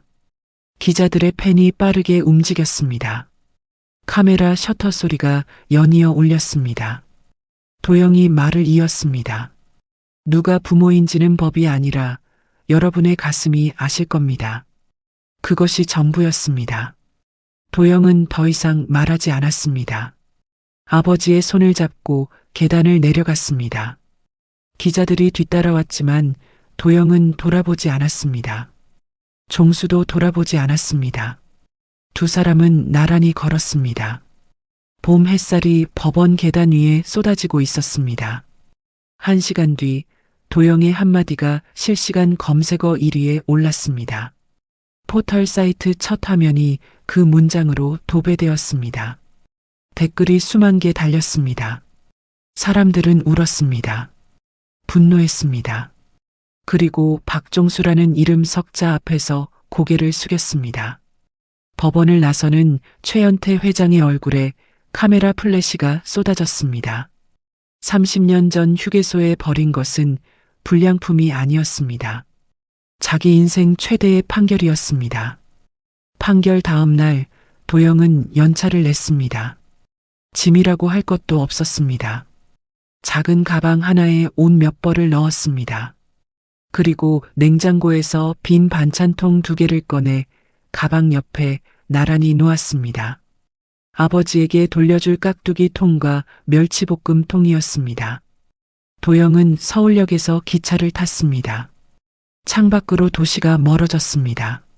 아파트와 빌딩이 사라지고 논밭이 펼쳐졌습니다. 초록빛 들판 위로 바람이 불었습니다. 도영은 창에 이마를 기대고 눈을 감았습니다. 오랜만에 마음이 편했습니다. 시골 마을에 도착한 것은 오후 2시쯤이었습니다. 버스에서 내려 좁은 흙길을 걸었습니다. 길가에 코스모스가 피어 있었습니다. 바람이 불 때마다 꽃대가 흔들렸습니다. 익숙한 풍경이었습니다. 초등학교 때부터 걸었던 길이었죠. 눈을 감고도 걸을 수 있는 길이었습니다. 담장 너머로 아버지의 집이 보였습니다. 슬레이트 지붕 위에 햇살이 내려앉아 있었습니다. 마당에는 여전히 고추가 채반 위에 널려 있었고 된장 항아리 뚜껑 위에 하얀 소금이 뿌려져 있었습니다. 아무것도 변하지 않았습니다.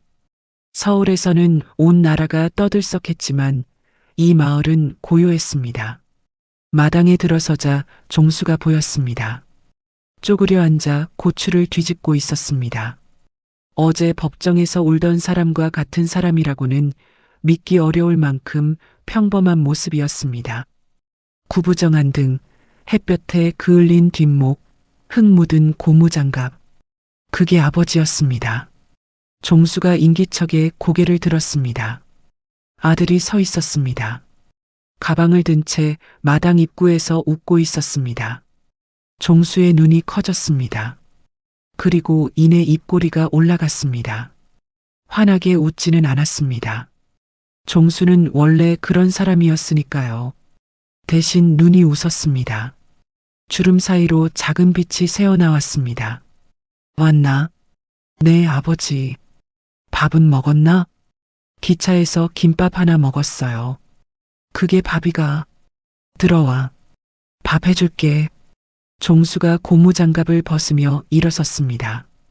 도영이 다가가 아버지 옆에 나란히 섰습니다. 두 사람은 마루에 걸터 앉았습니다. 종수가 부엌으로 가려다 멈추었습니다. 그리고 다시 마루에 앉았습니다. 밥은 조금 이따 해도 되었습니다. 지금은 그냥 이렇게 앉아있고 싶었습니다. 마당 너머로 해가 기울고 있었습니다. 하늘이 주황빛으로 물들었습니다. 논밭 위로 긴 그림자가 드리워졌습니다. 바람이 불어와 마당의 고추 냄새를 실어 날랐습니다. 매콤하고 따뜻한 냄새였습니다. 종수가 천천히 입을 열었습니다. 네 엄마가 살아있었으면 좋았을 텐데. 도영의 가슴이 뜨거워졌습니다. 목 안쪽이 바짝 조여왔습니다. 어머니, 새벽 설거지를 하고 헌혈을 해서 어린이집 원비를 마련하고 아이가 엄마라고 부르면 세상을 다 가진 것처럼 좋아하던 사람. 살아계셨다면 오늘 이 마루에 함께 앉아 있었을 것입니다. 고추를 말리며 아들 자랑을 했을 것입니다. 우리 도영이가 판사가 됐다고 이웃집에 떡이라도 돌렸을 것입니다. 엄마도 보고 있을 거예요. 도영이 말했습니다. 목소리가 살짝 갈라졌지만 울지는 않았습니다. 대신 하늘을 올려다보았습니다. 주황빛 하늘 위로 구름이 느리게 흘러가고 있었습니다. 종수는 대답하지 않았습니다. 고개만 한번 끄덕였습니다. 두 사람은 해가 질 때까지 마루에 앉아 있었습니다. 아무 말도 하지 않았습니다. 말이 필요 없었습니다. 나란히 앉아 같은 하늘을 바라보는 것만으로 충분했습니다. 어둑해질 무렵 도영이 먼저 일어섰습니다. 아버지, 오늘은 제가 밥할게요. 네가? 네. 앉아 계세요. 도영이 부엌으로 들어갔습니다. 쌀을 씻는 소리가 들렸습니다. 냄비가 부딪히는 소리, 수도꼭지에서 물이 떨어지는 소리. 종수는 마루에 앉은 채 부엌 쪽을 바라보았습니다. 아들의 뒷모습이 보였습니다. 아내의 앞치마를 두르고 밥을 짓는 아들. 종수의 눈가에 물기가 맺혔습니다. 하지만 이번에는 슬픈 눈물이 아니었습니다. 몇 달이 지났습니다. 세상은 빠르게 흘러갔습니다. 도영의 이야기는 한동안 뉴스를 뒤덮었지만 시간이 지나면서 서서히 잦아들었습니다. 새로운 사건이 터지고 새로운 화제가 떠오르고 사람들의 관심은 다른 곳으로 옮겨갔습니다. 세상은 원래 그런 곳이었습니다. 하지만 달라진 것들이 있었습니다.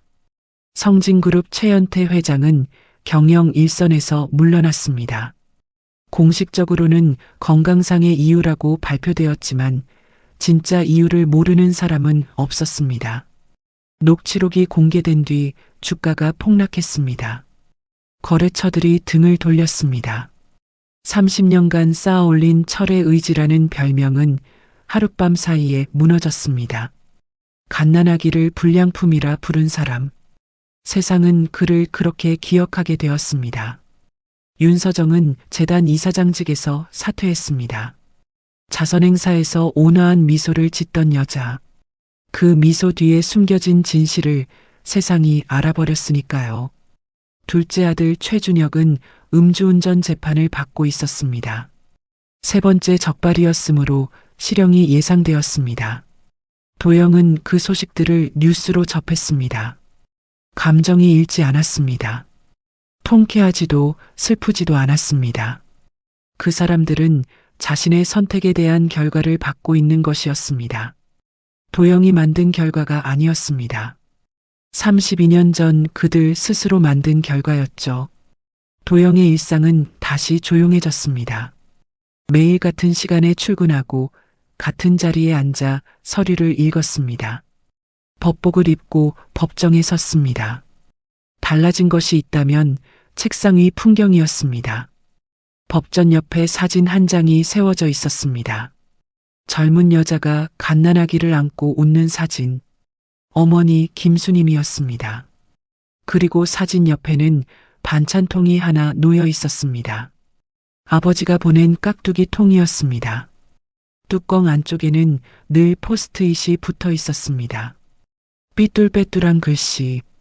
많이 먹어라. 아버지가.